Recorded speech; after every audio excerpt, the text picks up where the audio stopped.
રાજકોટ જિલ્લાના ધોરાજીમાં station road પર આવેલ ભાદર કોલોનીમાં વર્ષ 2006માં બાળકની હત્યા કરી અને બાદમાં કોર્ટમાંથી જમીન મળ્યા બાદ નાસી જનાર મહિલાને ધોરાજી પોલીસે વડોદરાથી ઝડપી પાડી છે। કહેવત છે ને કે પહેલો સગો પાડોશી કહેવાય અને કોઈ પણ ઇમરજન્સી બાબત કે સારો ખરાબ પ્રસંગ હોય તો પહેલા પાડોશીની હાજરી હોય, પણ ધોરાજીમાં સ્ટેશન રોડ પર આવેલ ભાદર કોલોનીમાં રહેતા બાળકની હત્યા કરેલ હાલતમાં લાશ મળી હતી। પુત્ર ની હત્યા થયાની જાણ માતાને થઈ હતી ત્યારે માતાએ એમના પાડોશમાં રહેતીને જાણ કરી હતી કે મારા દીકરાને કોઈ અરુણા દેવમુરારીને જાણ કરી હતી કે મારા બાળકને શોધું છું, પણ કલાકોથી મળતો નથી તો અરુણા ગુમ થયેલ બાળકને શોધવા લાગી હતી, પણ મૃતક બાળક ન માતા પિતાને શું ખબર કે આ અરુણા દેવમુરારી એ જ બાળકના માથામાં દસ્તા મારી ને હત્યા નિપજાવી દીધી છે। બનાવની વિગતની વાત કરીએ તો વર્ષ 1996માં ભાદર ઇરિગેશન કચેરીના ક્વાર્ટરમાં બાળકોના ઝઘડાને લઈને વર્ષ 1999માં અરુણા દેવમુરારી નામની મહિલાએ તેમના જ પાડોશમાં રહેતા જલદીપ ગિરધર કોઠિયા ઉંમર વર્ષ 7 માથાના ભાગે દસ્તા વડે ગંભીર ઈજાઓ પહોંચાડી અને મોતની ઘાટ ઉતાર્યો હતો અને બાદમાં પોલીસ તપાસમાં અરુણા દેવમુરારીનું નામ ખુલ્યું હતું અને પોલીસ દ્વારા તાત્કાલિક ધોરણે અરુણા દેવમુરારીને પકડી પાડી અને જેલ હવાલે કરવામાં આવી હતી। બાદમાં અનિતા ઉર્ફે અરુણાને કોર્ટ દ્વારા જામીન મળતા જામીન પર મુક્ત થઈ અને અરુણા ભાગી છૂટી હતી। આ ભાગી છૂટેલી મહિલાની ધોરાજી પોલીસે 25 વર્ષે ઝડપી પાડી છે, ત્યારે બાળકના પિતાએ ધોરાજી પોલીસનો આભાર વ્યક્ત કર્યો હતો। ધોરાજી ભાદર કોલોનીમાં બાળકની હત્યા કરનાર 25 વર્ષથી નાસ્તી ફરતી મહિલા આરોપી ધોરાજી પોલીસે ઝડપી પાડી છે। આ હત્યા કેસમાં નાસ્તી ફરતી અરુણાને ધોરાજી કોર્ટ દ્વારા 20 વર્ષની સજા ફટકારવામાં આવી હતી। ધોરાજી એસપી સિમરન ભારદ્વાજ અને પીઆઈ કે એસ ગરચરના માર્ગદર્શન હેઠળ ટીમના પી કે શામળાએ આરોપી મહિલાને બરોડાથી ઝડપી પાડી છે। આરોપી મહિલાએ 25 વર્ષથી પોતાના બાળકોનો પણ સંપર્ક કર્યો ન હતો। ધોરાજીમાં ભાદર કોલોની ઇરિગેશન સોસાયટીમાં બાળકોના ઝઘડાને લઈ વર્ષ 1999માં આરોપી મહિલાએ એક બાળકની પોતાના ઘરમાં દસ્તાના ઘા ઝીકી હત્યા કરી લાંચ કોથળામાં ભરી બહાર ફેંકી દીધેલ, જે ક્રૂર ઘટનામાં તાજેતરમાં ધોરાજી કોર્ટે 20 વર્ષની સજાવી સુનાવી હતી। જો કે આ મહિલા છેલ્લા 25 વર્ષથી નાસ્તી ફરતી હતી। વર્ષોથી ભાગેડુ જાહેર થયેલ મહિલા અનિતા ઉર્ફે અરુણાને સજા થયા બાદ ઝડપી લેવા ધોરાજીના એએસપી સિમરન ભારદ્વાજ અને સીટીપીઆઈ કે એસ ગરચર દ્વારા ટીમ બનાવવામાં આવેલ ડી સ્ટાફના પી કે શામળા અને સ્ટાફે ટેકનિકલ અને હ્યુમન સોર્સિસ મારફતે આરોપી મહિલાને બરોડાથી ઝડપી લીધી હતી। 1999ના અરસાથી આ કામના આરોપી અરુણા ઉર્ફે અરુણા નાસ્તા ફરતા હતા। તેમના પતિ રાજેશ દેવમુરારી સુરેન્દ્રનગર સ્થાયી થયા હતા। તે છેલ્લા 3 વર્ષથી નિવૃત્ત થયા છે। રાજેશ દેવમુરારી અને અરુણાના લગ્ન જીવનથી એક દીકરો અને એક દીકરી પણ હતા। માતા તરીકે પણ આ ટ્રાયલમાંથી બચવા માટે પોતાના સગા સંતાનોનો પણ ક્યારેય સંપર્ક કરેલો ન હતો।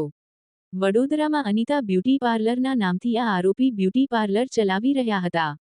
ધોરાજી પોલીસ ચહેરા નિશાન પત્રક ને સાથે રાખી અને પ્રથમ મહિલા કોન્સ્ટેબલ બ્યુટી પાર્લરમાં ડમી ગ્રાહક તરીકે ગયા અને ત્યાંથી ખરાઈ કરવામાં આવી કે નાસ્તા ફરતા આરોપી અરુણા ઉર્ફે અનિતા આજ છે। તેઓ વડોદરામાં અન્ય શખ્સ સાથે લિવ ઇન રિલેશનશિપમાં રહેવા લાગેલ અને આ સંબંધથી પણ તેમને 2 દીકરીઓ હતી। આ તમામ તપાસના અંતે ફરિયાદી ગિરધરભાઈ કોઠિયા તથા આરોપી અરુણા ઉર્ફે અનિતાના પતિ રાજેશ દેવમુરારીએ પણ ખરાઈ કરી આપી કે આ તે જ વ્યક્તિ છે।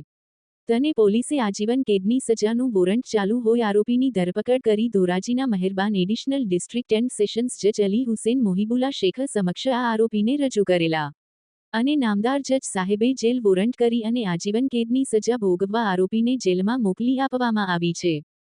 વિપુલ ધામેચા, ધોરાજી।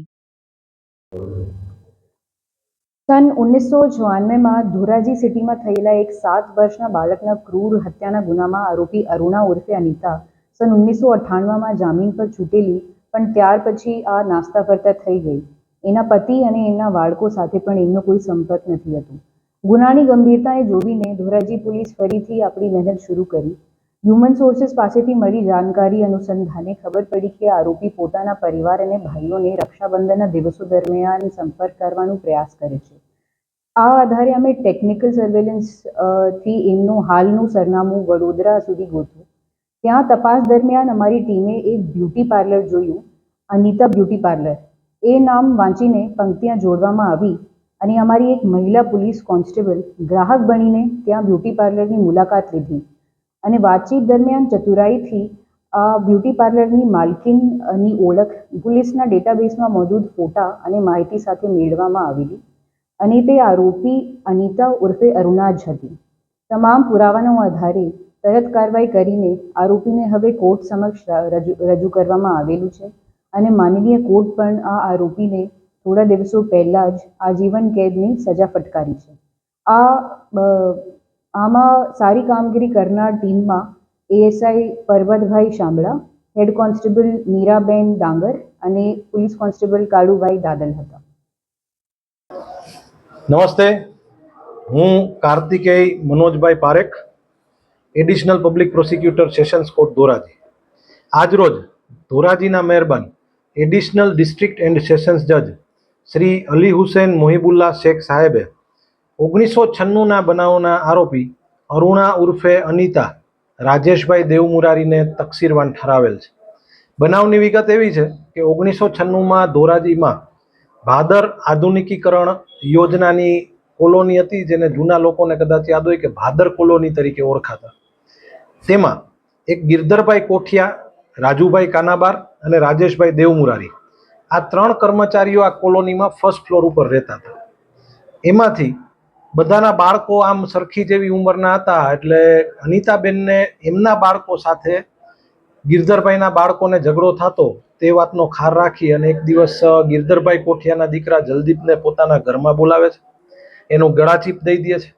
આ જલદીપ અર્ધબેભાન જેવો હતો. એ દરમિયાન એને રસોડામાં લઈ જઈ અને દસ્તા મારી અને મારી નાખે છે.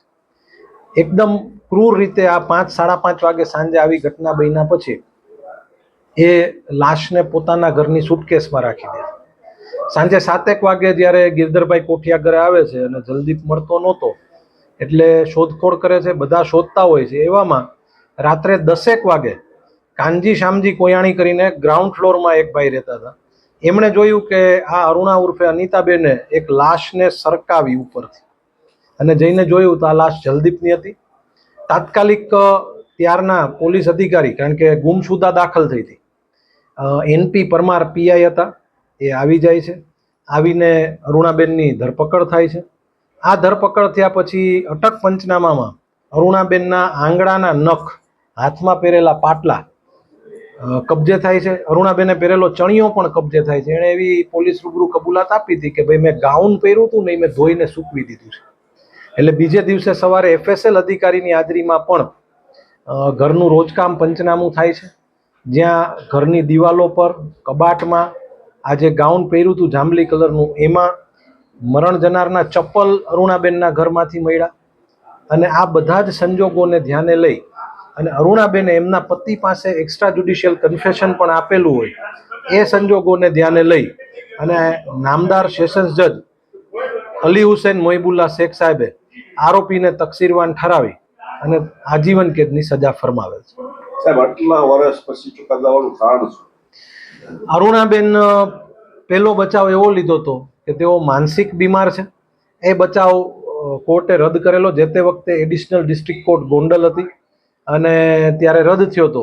પછી અરુણાબેન નાસ્તા ફરતા હતા, એમનું વોરંટની બજવણી થતી નહોતી, એટલે કોર્ટ તરફથી એક પ્રોક્લેમેશન કહેવાય કે એમને ભાગેડું જાહેર કરવાની પ્રક્રિયા કરવામાં આવી અને ભાગેડું જાહેર કર્યા પછી આખી ટ્રાયલ ચાલી.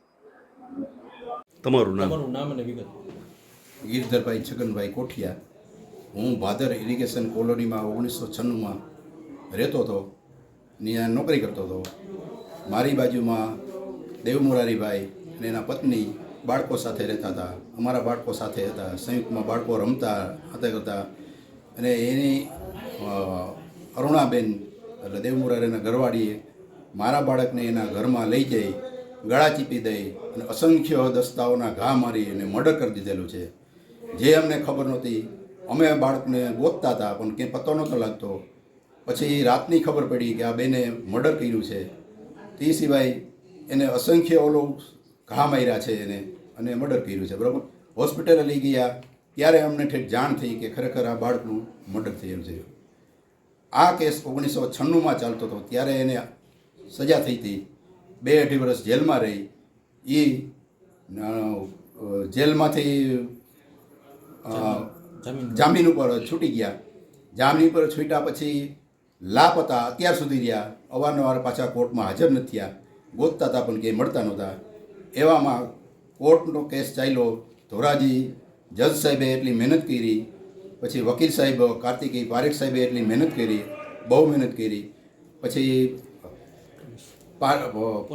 પોલીસ ડિપાર્ટમેન્ટ, પીએસઆઈ સાહેબ, પોલીસે બધાએ જહેમત ઉઠાવી, મહેનત કરી.